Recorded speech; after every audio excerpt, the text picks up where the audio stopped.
Face wash. ये कोई cosmetic नहीं, आयुर्वेदिक औषधि है। उत्तराखंड लोक भवन में वसंतोत्सव 2026 राज्यपाल गुरमीत सिंह करेंगे विशेष पोस्ट कवर का विमोचन। फ्लोरल हिल्डिंग थीम हाइड्रोपोनिक तकनीक पहली बार शामिल। हरिद्वार दौरे पर मुख्यमंत्री पुष्कर सिंह धामी कुंभ मेले की तैयारियों को लेकर की बैठक। 227 करोड़ के विकास कार्यों का किया शिलान्यास।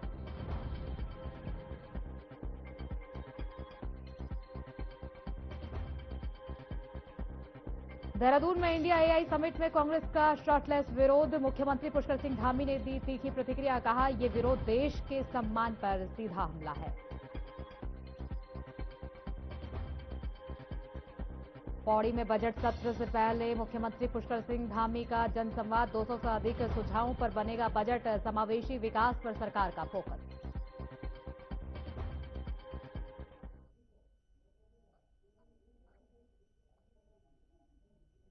नमस्कार, मैं हूं आपके साथ सोनिया। उत्तराखंड की खास खबरों की ओर रुख करेंगे। हरिद्वार के सीसीआर भवन में सीएम पुष्कर सिंह धामी ने कुंभ मेले के 34 कार्यों के लिए 234 करोड़ रुपए का बजट शिलान्यास किया। इस दौरान उन्होंने 2027 कुंभ मेले की हाई लेवल समीक्षा बैठक की। बैठक को कैबिनेट मंत्री सुबोध उनियाल, सतपाल महाराज, मुख्य सचिव आनंद वर्धन, डीजीपी दीपम सेठ और मेलाधिकारी सोनिका समेत कई विभागीय अधिकारी मौजूद रहे। ये कदम कुंभ मेले की बेहतर तैयारियों और कार्यों की समीक्षा के लिए उठाए गए।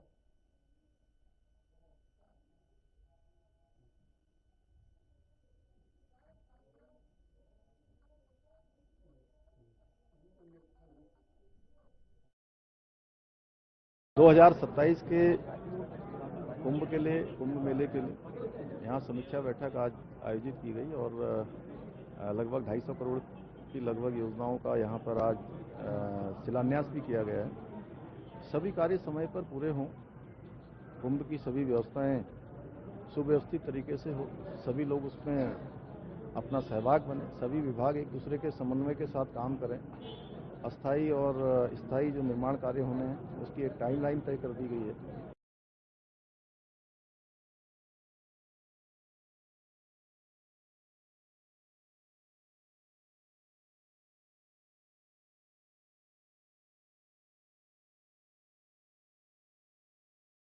देहरादून में प्रारंभिक शिक्षा निदेशक अजय कुमार नौटियाल के साथ उनके दफ्तर में मारपीट का मामला सामने आया है। आरोप है कि किसी प्राथमिक विद्यालय के नाम परिवर्तन को लेकर विधायक उमेश कुमार के समर्थक उन पर दबाव बना रहे थे। निदेशक ने नियम कानून का हवाला दिया, जिसके बाद विवाद बढ़ गया और बवाल इतना बढ़ गया कि समर्थकों ने अजय कुमार नौटियाल पर हमला कर दिया। मारपीट में घायल निदेशक को कोरोनेशन जिला अस्पताल ले जाया गया है और इलाज शुरू किया गया है। मामले को लेकर शिक्षा विभाग और प्रशासनिक हलकों में हड़कंप मचा हुआ है। अजय कुमार नौटियाल का कहना है कि अब पुलिस अपने तरीके से जांच करेगी।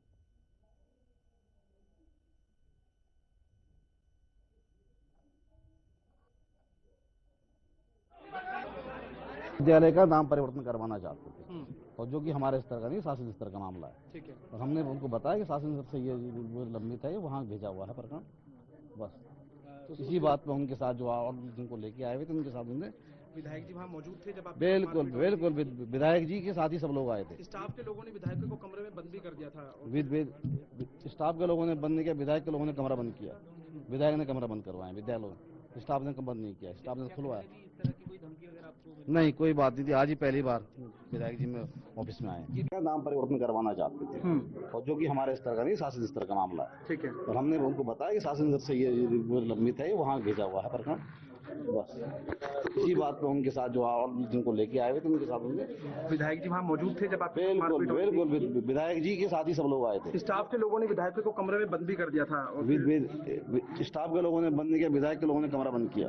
विधायक ने कमरा बंद करवाया, विद्यालय स्टाफ ने बंद नहीं किया, स्टाफ ने खुलवाया। इस तरह की कोई धमकी अगर आपको? नहीं, कोई बात नहीं। आज ही पहली बार विधायक जी में ऑफिस में आए। ये भी बताया जा रहा है कि वहाँ विधायक को जो है उस वक्त मौके पर कमरे में बंद कर दिया था, लेकिन विधायक को बंद नहीं किया गया। विधायक ने कमरा बंद किया अंदर। वारदात के बाद विधायक जी कुछ लोगों के साथ में यहाँ पर डायरेक्टर साहब से मिलने आए थे किसी काम के लिए। काम तो नीति नियमों के अनुसार पता नहीं क्या था उसमें, परंतु जो लोग आए थे साथ में उन्होंने डाइट साहब के साथ में मारपिटाई कर दी, चेयरों से उनके सर पे जो है वार किया। उनके सर पे बहुत गंभीर चोटें आई हैं। हमारी जो महिला कार्मिक हैं 4-5 उन पे भी चोटें आई हैं। जो लड़के वहाँ पर थे उनको चोटें आई हैं और वो बहुत नुकसान करते यहाँ पे जो है बाहर निकल गए हैं। पुलिस प्रशासन तब आया जब ये सभी लोग जो है बाहर निकले। 1 घंटे बाद कम से कम पुलिस प्रशासन पहुंचा है सूचना देने के बाद। तो इसलिए जो है अराजकता का माहौल पूरे कैंपस के अंदर है और इससे सभी कर्मचारी शिक्षक नाराज हैं और सबकी ये मांग है कि बोर्ड परीक्षाओं तक को स्थगित किया जा सकता है।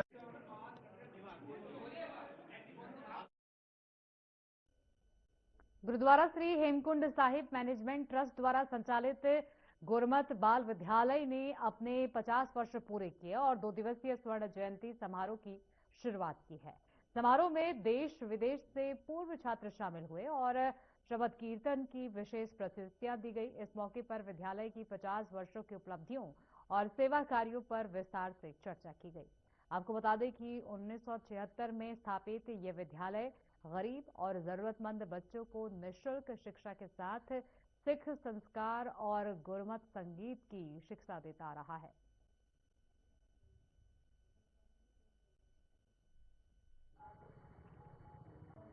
गुरुद्वारा श्री हेमकुंड साहिब मैनेजमेंट ट्रस्ट के तत्वाधान में एक गुरमत बाल संगीत विद्यालय पिछले 50 वर्षों से चल रहा है, जिसकी गोल्डन जुबली 50वां वर्ष इस बार है, जिसमें विश्व भर में यहाँ से संगीत सीख के गुरु की वाणी का जो गायन है वो हर जगह हर कंट्री में, मतलब खाली देश में नहीं विदेशों तक में यहाँ से बच्चे सीख के गए हैं। तो आज वो सारे विदेशों से आ रहे हैं। तो आज 21 और 22 को 2 दिन वो यहाँ पर रहेंगे और इस वर्षगांठ को बहुत अच्छी तरह मनाया जाएगा।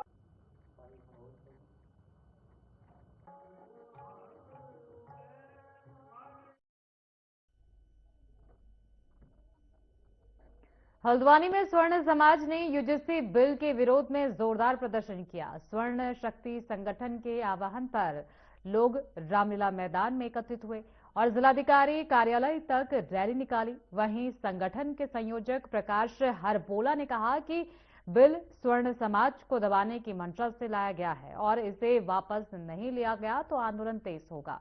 प्रदर्शनकारियों ने नारेबाजी की और जिलाधिकारी के माध्यम से राष्ट्रपति को ज्ञापन भेजकर बिल वापस लेने की मांग की है।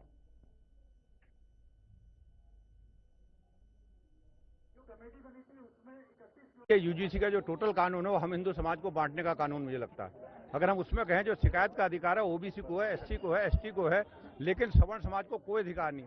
ये सीधे सीधे समाज का वर्गीकरण कर रहा है, एक को शोषित मान रहा है, एक को शोषणकर्ता मान रहा है। हमारा कहना है इसलिए कानून बाबू कि शोषण और समाज छात्र लोग मिलकर बैठना चाहते हैं, मिलकर रहना चाहते हैं, इसलिए जो है ये कानून की पहली धारा ये खत्म होती है। दूसरी धारा ये है कि शिकायत अगर करी जाएगी तो 24 घंटे में ऑनलाइन शिकायत होगी, उसको सजा मिल जाएगी। 15 घंटे अंदर 15 दिन के उसके जांच का प्रावधान है, लेकिन शिकायत अगर गलत हुई तो उसमें कोई सजा का प्रावधान नहीं है। लगातार पहले से भी स्वर्णों को बहुत दबाया गया है। आज जो है ये यूजीसी कानून ला करके स्वर्णों को दबाया गया है और इसमें बच्चों को समानता का अधिकार भी छीना गया है। तो इसके लिए हमने इसका पुरजोर विरोध किया है और इसके लिए हम लगातार विरोध करेंगे, मरते दम तक करेंगे।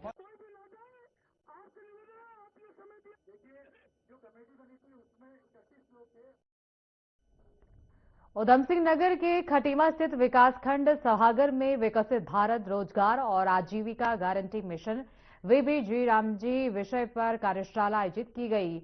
इस कार्यक्रम में ग्राम्य विकास मंत्री गणेश जोशी मुख्य अतिथि के रूप में शामिल हुए।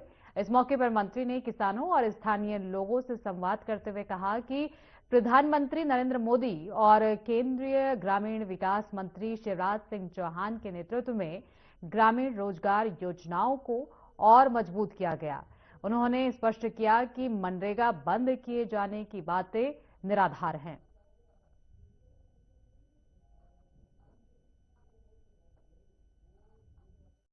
हमारे कांग्रेस के मित्र इंतजार कर रहे हैं कि हमने मनरेगा को समाप्त कर दिया।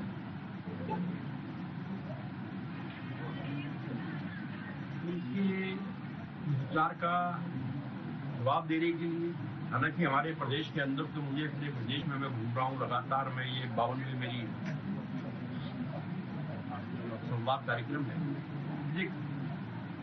आप भी मन बोल के थे, हर व्यक्ति ने कहा कि मनरेगा समाप्त नहीं हुई है, सबकी जानकारी में है, इसको मजबूत हमने किया है। हमारे जन जन की सरकार जन जन के द्वार कार्यक्रम में भी एक सत्र इसमें का लिया गया है। और मैं तो ये कहना चाहूंगा कि कांग्रेस को राम के नाम से ही करेंगे।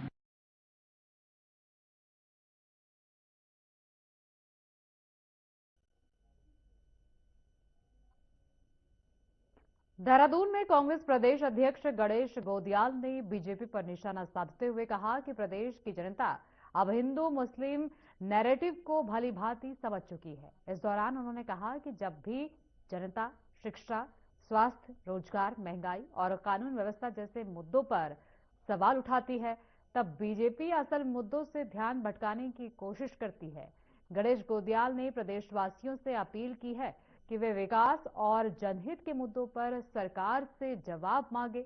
उन्होंने भरोसा जताया कि आने वाले समय में जनता ही सही निर्णय लेगी।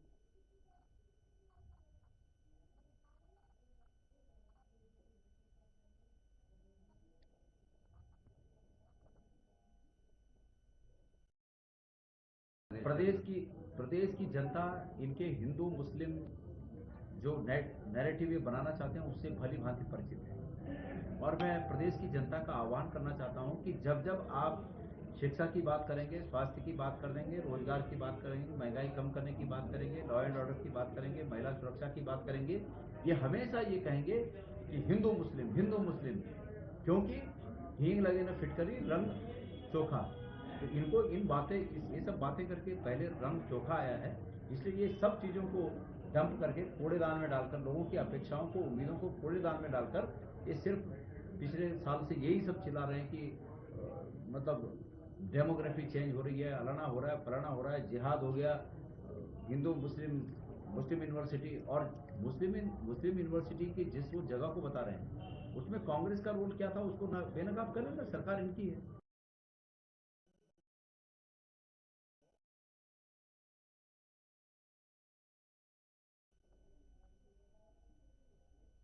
वक्त हो गया एक छोटे से ब्रेक का। ब्रेक के बाद फौरन लौटेंगे, बन रहिए हमारे साथ।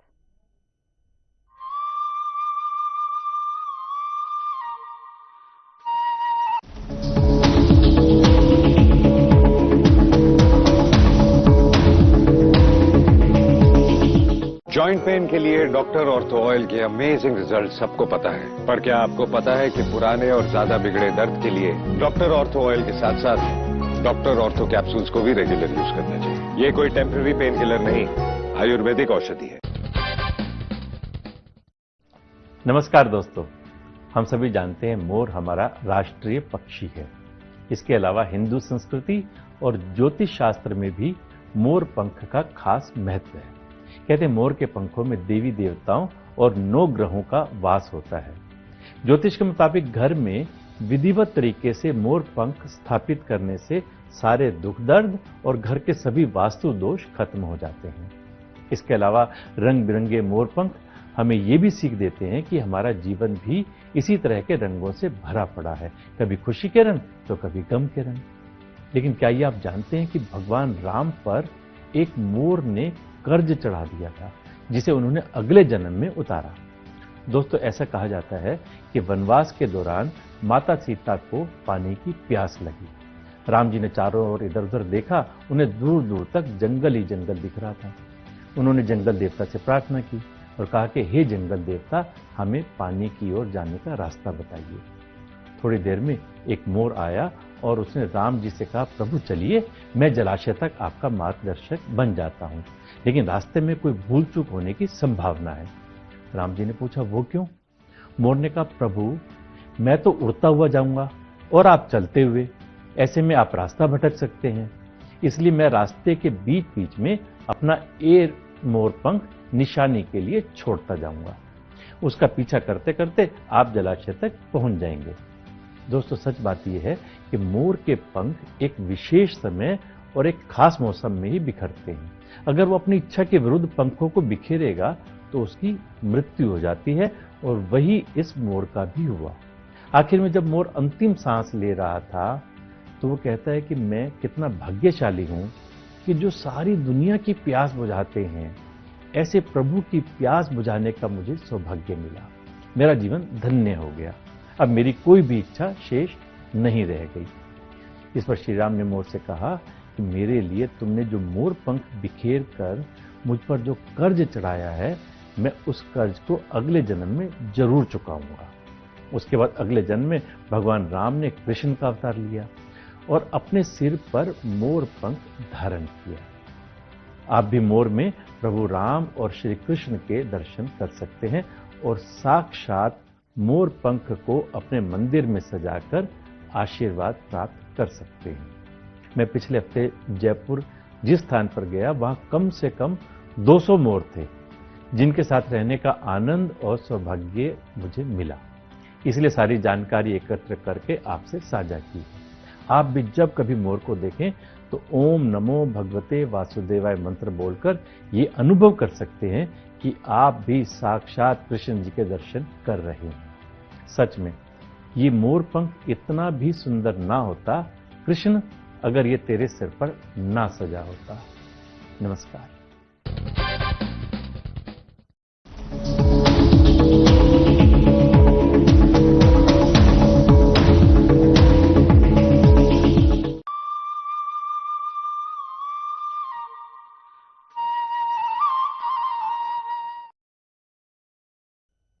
ब्रेक के बाद एक बार फिर स्वागत है। खबरों में आगे बढ़ेंगे। कानून व्यवस्था के मुद्दे पर कांग्रेस ने सरकार को खुली बहस की चुनौती दी है।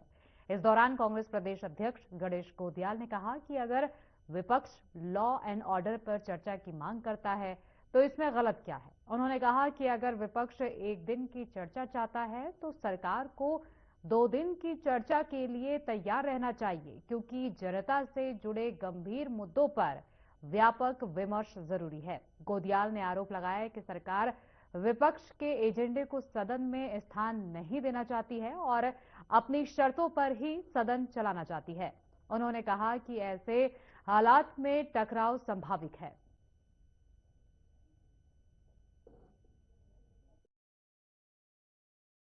अगर कांग्रेस कहेगी कि लॉ एंड ऑर्डर पर चर्चा करो तो क्या गलत है? उनको स्वीकार करना चाहिए। मैं कह रहा हूं, अगर हम होंगे तो हम इस बात को इस तरह करेंगे कि ठीक है, आप लॉ एंड ऑर्डर पर चर्चा करना चाहते हैं, कितना करना चाहते हैं। अगर विपक्ष कहे कि 1 दिन करना चाहते हैं तो हम कहेंगे कि 2 दिन करिए। 1 दिन नहीं, 2 दिन करिए, क्या दिक्कत है? पर विपक्ष कहेगा कि हम लॉ एंड ऑर्डर पर चर्चा करना चाहते हैं, सरकार कहेगी कि नहीं, हम नहीं करना चाहते हैं, हमारे एजेंडे पर करिए, तो ऐसा नहीं चलेगा ना। विपक्ष के भी एजेंडे को स्थान देना पड़ेगा। और अगर वो कहेंगे नहीं हमारे एजेंडे पे करो, तो फिर घपला ही तो होना है। और क्या होना है? और क्या कर सकता हूं आदमी? तो सरकार ऐसी स्थितियां पैदा करती है कि विपक्ष को मजबूर होकर बेल में आना पड़ता है। ऐसी स्थितियां सरकार पैदा करती है।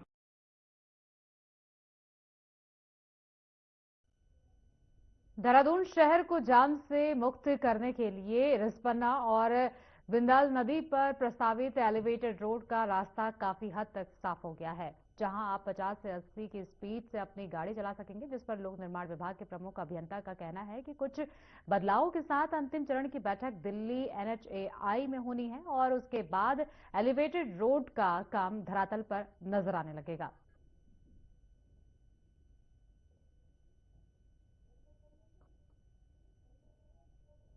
तो रिस्पन्ना बिंदल रोड का जो काम है वो प्रस्तावित है। इस 50 से 80 किलोमीटर प्रति घंटे की स्पीड, अगर ये एलिवेटेड रोड बन जाता है तो उसके बाद इसमें काम किया जाएगा। देहरादून शहर को जाम से इससे मुक्ति भी मिलेगी और बिंदाल नदी पर प्रस्तावित एलिवेटेड रोड का रास्ता काफी हद तक साफ हो गया है, जहां आप 50 से 80 की स्पीड से अपनी गाड़ी चला सकेंगे, जिस पर लोक निर्माण विभाग के प्रमुख अभियंता का कहना है कि कुछ बदलावों के साथ अंतिम चरण की बैठक दिल्ली NHAI में होनी है और उसके बाद एलिवेटेड रोड का काम पूरा नजर आएगा धरातल पर।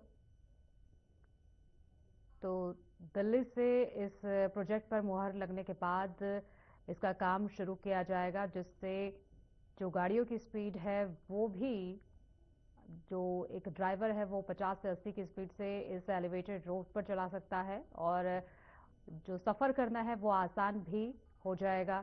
जो भी यात्री हैं उन्हें कम समय में अपने गंतव्य तक, अपने डेस्टिनेशन तक पहुंचने का एक मौका मिल जाएगा इस एलिवेटेड रोड के बनने के बाद।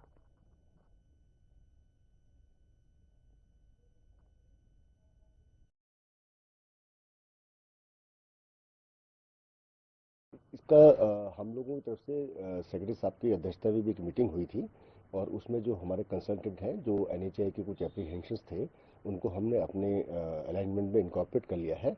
तो उसका एक बार वहाँ NHAI दिल्ली में इसकी मीटिंग होनी है और मीटिंग होने के बाद ये फाइनल हो जाएगा। इसमें जैसे ही हमारा एक तरह से जो हमने अब डिजाइन जो अभी हमने जो दोबारा डिजाइन स्पीड के हिसाब से 50 किलोमीटर पर आवर हमारी बिंदाल पे थी और 80 किलोमीटर हमारी इस्पना एलिवेटेड रोड पर जो हमने डिजाइन के हिसाब से जो अपने हॉरिजॉन्टल कर्व्स लगाए हैं, उसका एक बार फाइनल हो जाएगा तो फिर अपनी जो प्रिपरेशन, जो हमारी डीपीआर प्रिपरेशन थी, उसमें हमने पहले डीपीआर बना ली थी, लेकिन उसके हिसाब से कहीं जो चेंजेस करने वो चेंज कर लेंगे। सब हो चुका है, ऐसा ये वेबसाइट पे भी अपलोडेड है, वो सब चीजें हमारी ऑन है। कोटद्वार के काशी रामपुर तल्ला में कमेटी चलाने के नाम पर एक महिला द्वारा लाखों की धोखाधड़ी का मामला सामने आया है, जिसके चलते क्षेत्र की महिलाएं भारी संख्या में कोतवाली कोटद्वार पहुंचकर अपने आप बीती सुनाई है। आपको बता दें कि इस दौरान महिलाओं का कहना था कि उनके पड़ोस की ही एक महिला ने कमेटी चलाने के नाम पर उनके साथ लाखों की धोखाधड़ी की है।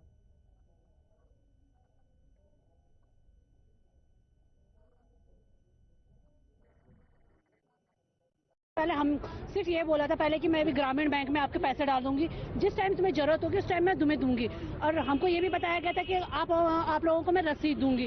और रसीद देते समय जब हमने इनसे कुछ टाइम बाद हमने कहा तो रसीद तो दिखा दो, हमको रसीद दे दो, तो इन्होंने क्या किया कि रसीद देने के टाइम पे हमको आज दूंगी कल दूंगी, ऐसे करके टाइम तो धीरे धीरे चला ही जाता है। तो हम भी ये था कि पड़ोस की है, जान पहचान की तो नहीं देगी धोखा, पर जब धीरे धीरे तो हमको ये हो गया कि हाँ ये तो हमारे साथ ये भी धोखा ही कर रही है। तो लास्ट में इसने हमारा सारा पैसा उस टाइम से हमें ना घर पे मिलती है ना कहीं वो हमको दिखती है। मेरे जस्ट बगल में ऐसे ही ये सोने गुसाई रहती थी और हम महिलाएं पड़ोस के कई सालों से ऐसी करती थी, समितियां करती थी और अपना पैसा जैसे शादी ब्याह हो रही है वहाँ से निकालते थे और हम ही वहाँ ब्याज देते थे, हमारे पैसा वो आपस में बढ़ता था।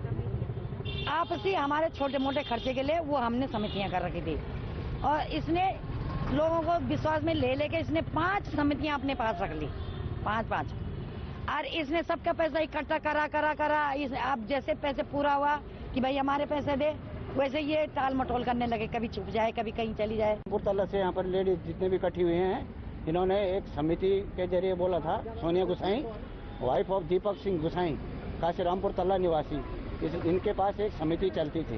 इसने 2-2 साल के लोगों ने पैसा लगाया अपना और आज जब बड़ी रकम होने के बाद 2 साल के ऊपर लोग गए हैं तो इन्होंने कह दिया कि मेरे पास कोई पैसा नहीं है और देने से इनकार कर दिया। रुड़की से लक्सर लौट रहा एक परिवार भीषण सड़क हादसे का शिकार हो गया। लंढौरा स्थित पेट्रोल डिपो के पास एक अनियंत्रित स्कॉर्पियो सड़क किनारे गहरे गड्ढे में पलट गई। हादसे में लक्सर निवासी सुलभ वर्मा की दर्दनाक मौत हो गई, जबकि 5 लोग गंभीर रूप से घायल हैं। बताया जा रहा है कि परिवार रुड़की में एक शादी समारोह से देर रात लौट रहा था।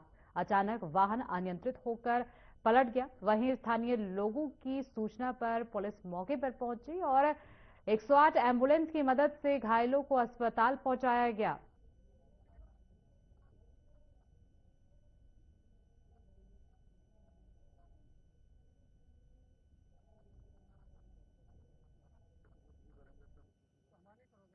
मेरा नाम मोहित वर्मा है, लक्सर का रहने वाला। मोहित जी, क्या है पूरा मामला? मामला पूरा यह है, ये शैलर हमारा भतीजा है और ये हम शादी में आए हुए थे रात और ये वापसी घर जा रहा था। लंढौरा के पास इसका एक्सीडेंट हुआ और इसमें इसकी मृत्यु हो गई। गाड़ी में 2 बच्चे थे और 4 बड़े थे, बाकी सब जो है एडमिट है। ये लंढौरा के पास हुआ, स्पीड ब्रेकर पे हुआ है। स्पीड ब्रेकर के कारण गाड़ी स्लिप होकर उधर चली गई दूसरी गड्ढे में। तो स्पीड ब्रेकर ज्यादा बड़े बने हुए थे? स्पीड ब्रेकर बहुत ज्यादा थे और बड़े भी थे थोड़े।